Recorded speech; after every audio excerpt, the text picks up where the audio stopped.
You might not think much about what goes on behind closed doors at universities, private clubs, or old castles, but rituals, the kind you'd expect from medieval stories, are still happening today.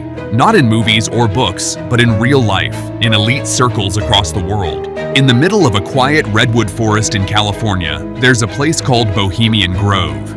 It's a private retreat for some of the most powerful men in business and politics. Every summer, they gather there for a theatrical ceremony called the Cremation of Care. They burn a massive wooden figure in front of an audience dressed in robes. To outsiders, it looks strange, even eerie, but those who've been there say it's symbolic. At Yale University, there's another group that's equally secretive, Skull and Bones. People have speculated about what really happens inside the windowless tomb on campus for decades. What we do know is that new members go through deeply symbolic initiation rituals. There are secret handshakes, coded language, and ceremonies rooted in centuries-old traditions.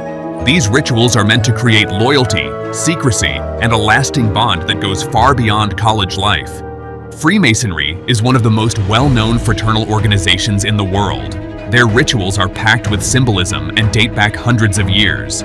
When someone becomes a Freemason, they go through a ceremony that includes symbolic tools, special phrases, and a ritual apron. The goal is to teach values like integrity, charity, and perseverance, not by lecturing, but by acting out lessons in a symbolic way.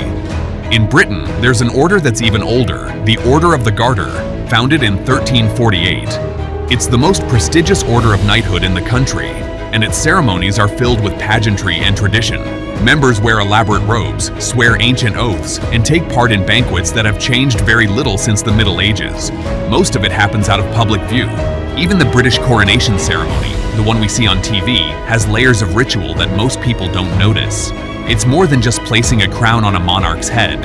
There's the sacred anointing with holy oil, the presentation of symbolic objects, and a series of ancient vows.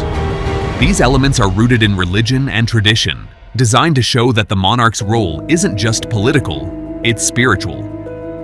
One of the most fascinating modern examples of ancient ritual comes from the Sovereign Military Order of Malta. This Catholic lay order goes all the way back to the Knights Hospitaller. Today it focuses on humanitarian work, but it still holds traditional ceremonies involving sacred relics, religious symbols, and ceremonial garments.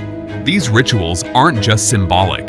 They connect members to a long spiritual legacy and remind them of the order's purpose. There's a nightly event at the Tower of London called the Ceremony of the Keys. It's been performed every single evening for centuries.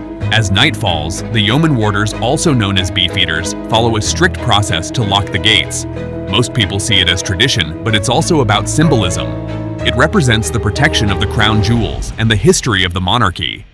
In private clubs across cities like London and New York, formal dinners still follow strict rituals too. These gatherings might seem like normal social events, but every element from where people sit to when they raise a glass follows traditions passed down through elite societies. The dress codes, the speeches, the toasts, they're all carefully planned to reinforce social hierarchy and unity. Even masked balls, like the ones still held in places like Venice and Monte Carlo, carry layers of symbolism. At first glance, they're glamorous and artistic.